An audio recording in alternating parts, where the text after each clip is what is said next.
Hello students, business activities are broadly classified into two types, industry and commerce. Commerce is again divided into trade and aids to trade. I made a separate video on meaning of industry and types of industries. You can get the video link in the description box and in icon. In present video, I am going to explain about the meaning of trade and types of trade. Let us see the meaning of trade. For example, Pregna Stationery sold a book for 20 rupees to Arun and Arun paid money to shopkeeper. Here shopkeeper is known as seller and Arun is called buyer. Take another example. Ravi purchased one RTC bus ticket and he travelled on the bus. Here RTC is selling transport facility to Ravi. So RTC is known as seller and Ravi is known as buyer. In first example, seller sold book to buyer. So book is tangible. You can touch it. It is visible. You can see it. So book comes under good. In second example, RTC sold transport facility to the buyer. Transport facility is intangible in nature. You cannot touch it. You cannot see it. So it comes under service. Now if you observe these two examples, sellers are exchanging goods or services to buyers for consideration. Consideration means what? Benefit. Here this exchange is not at free of cost, no. Sellers are taking money from buyers, no. Means the purpose of exchange is to earn some profit. So this is known as trade. Exchange of goods or services from sellers to buyers for some consideration is known as trade. Let us see some important points about trade. First point is parties to trade. Trade contains two parties, seller and buyer. Second point, a person who does trade is known as a trader or merchant. In our examples, Pregna Stationeries and RTC. These two entities are known as traders or merchants. Then third one, exchange may be for cash or credit.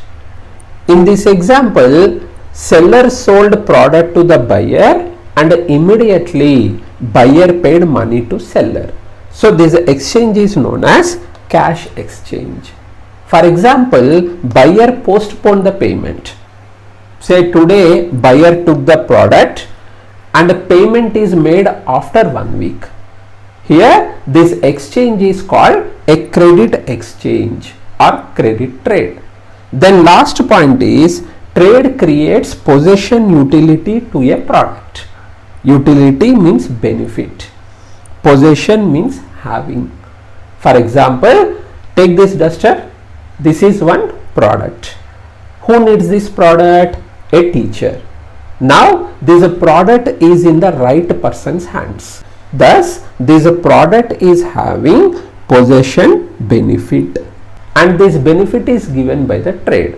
So this is all about meaning of trade. Now let us see the classification of trade. Trade is divided into two types, home trade and foreign trade. Home trade is also known as inland trade, internal trade or domestic trade. Foreign trade is also known as external trade or international trade. Let us see the meaning of home trade with three examples.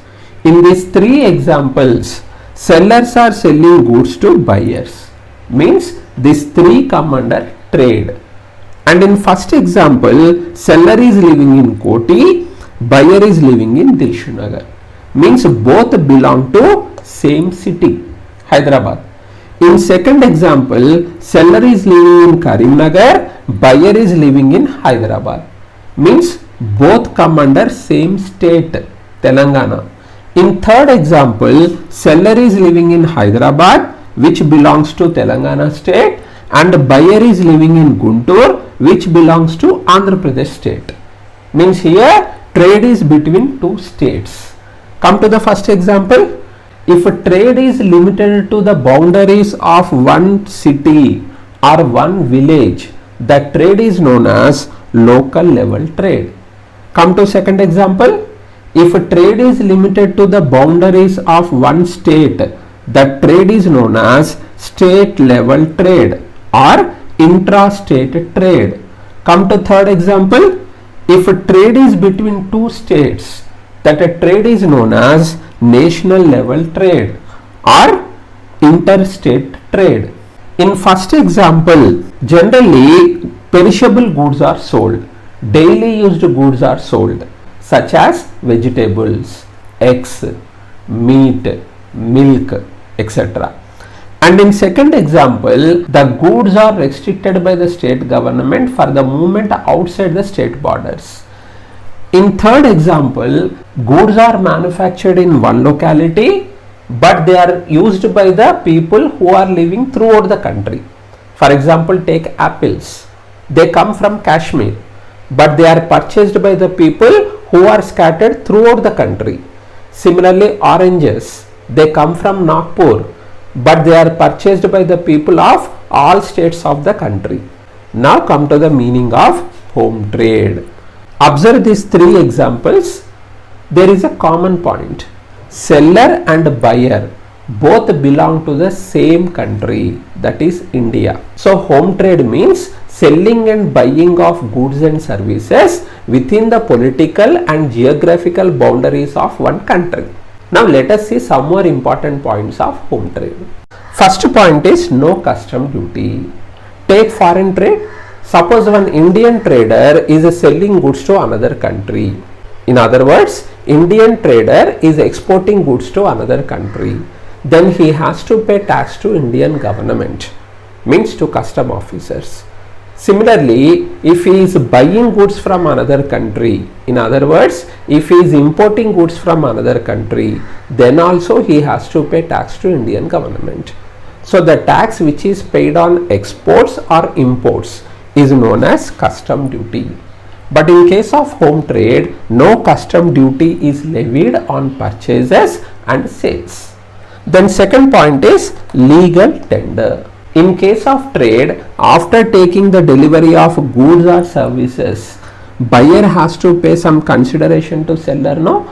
So this point says that buyer has to pay that consideration in legal tender of his country. Legal tender means the currency which is officially accepted by his country as a means of payment in case of settlement of debts or other financial obligations. In our country, legal tender is rupee. So in these three cases, buyer has to pay in rupees to the seller. Then third point is domestic transport. In case of home trade, for delivering the goods or services, seller generally uses domestic transport modes such as roadway or railway. So this is all about the meaning of home trade. Now come to the types of home trade. Then immediately we will get a doubt. Then what about these three?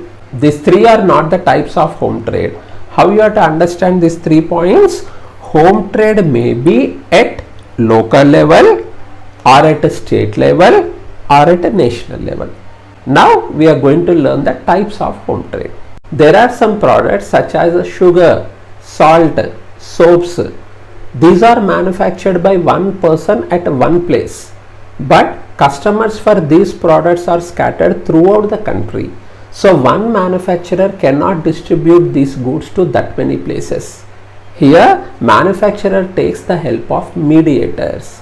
Mediators are of two types, wholesalers and retailers. Thus home trade is divided into two types, wholesale business and retail business.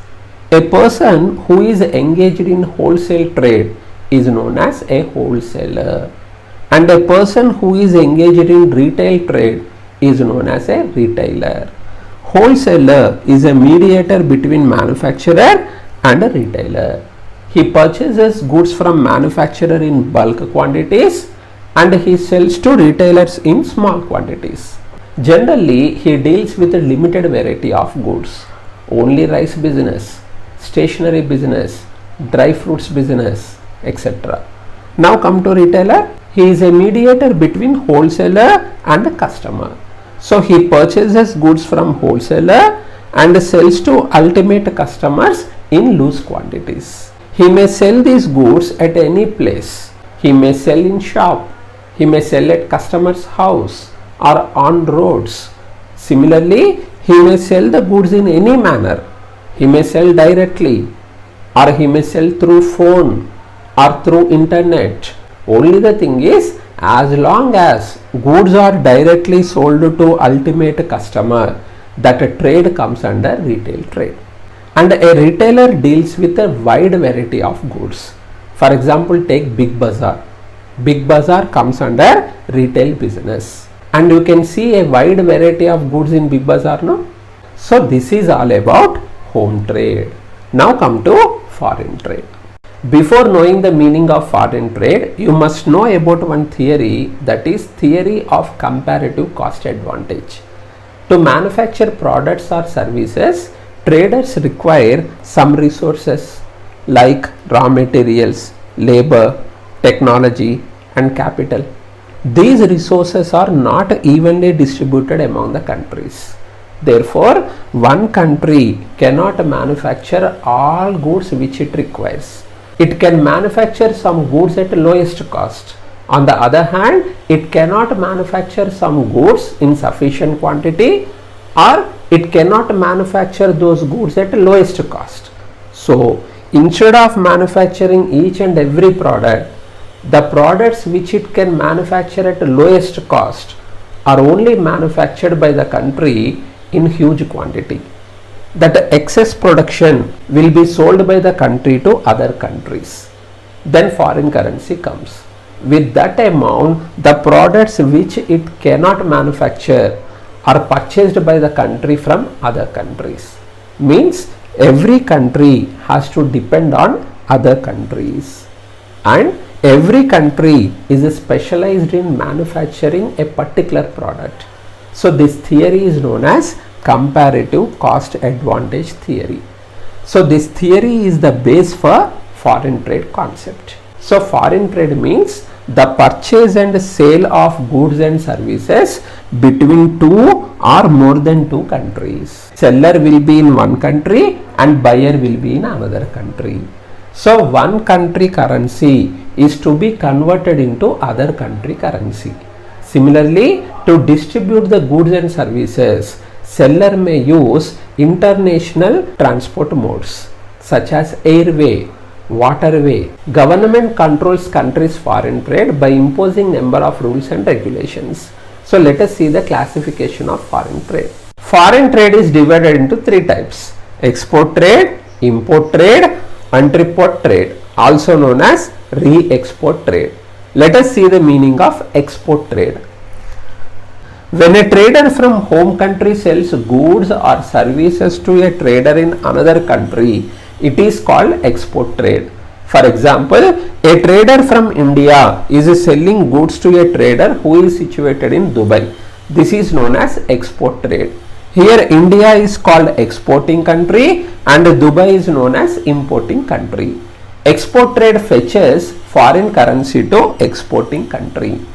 India is exporting iron ore to Japan, tea to United Kingdom, poultry products to Gulf countries such as Saudi Arabia, Iraq, Iran, jasmine flowers from Madurai to Singapore. Now let us see about import trade. When a trader from home country is buying goods from a trader who is located in another country, it is known as import trade.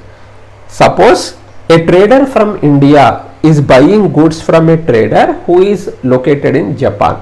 It is called import trade. India is importing petroleum products from Gulf countries. Now come to the last one, entrepot trade. In entrepot trade, a trader from home country imports goods from a trader who is located in another country. He doesn't sell these imported goods in his country. He adds value to these goods by doing some processing work. Then he exports these processed goods to a trader who is situated in another country. Thus, the trader of home country is becoming an importer and exporter. He is engaged in entrepot trade. So entrepot trade means what? Importing goods from one country for the purpose of exporting them to another country. For example, a trader from country B imports raw diamonds from a trader who is located in country A. After importing that raw diamonds, he cut and polished them in his country. Then final diamonds he is exporting to another country trader. Now he is engaged in entrepot trade. And remember some points related with this trade. The trader of home country need not to pay import duty and export duty on his imports and exports. Second one, after importing the goods, instead of taking them to his godown, he can preserve these goods in bonded warehouses. Bonded warehouses are located near the seaports and they are controlled and managed by custom duty officers. Now you may get one doubt. Directly the trader of country A can export the goods to the trader of country C, no? Why these two traders are depending on him, a third country trader? There are two reasons for this. First reason is absence of trade agreement. Assume there is no trade agreement between country A and country C to do foreign trade. In that case, both countries have to depend on a third country. Then second reason is no seaport. Assume that country C is a landlocked country. Landlocked country means what? A country without any seaport. In this case, think from C country's traders point of view, there are four transport modes now: waterway, airway, railway and roadway. Here waterway is not possible. Then take airway. It is costlier for him to import the goods by all the way from a long distance country like A by air. And as this is international trade, he cannot use roadway and railway. Then he has one best option. That is, he should depend on a trader of third country. Assume seaport is available in country B. Then from country A to country B, goods are transported by sea. Then from country B to country C, goods are transported by air. In that way, he can minimize the transportation cost. So this is all about meaning and classification or types of trade. Hope this video is useful to you. Thank you.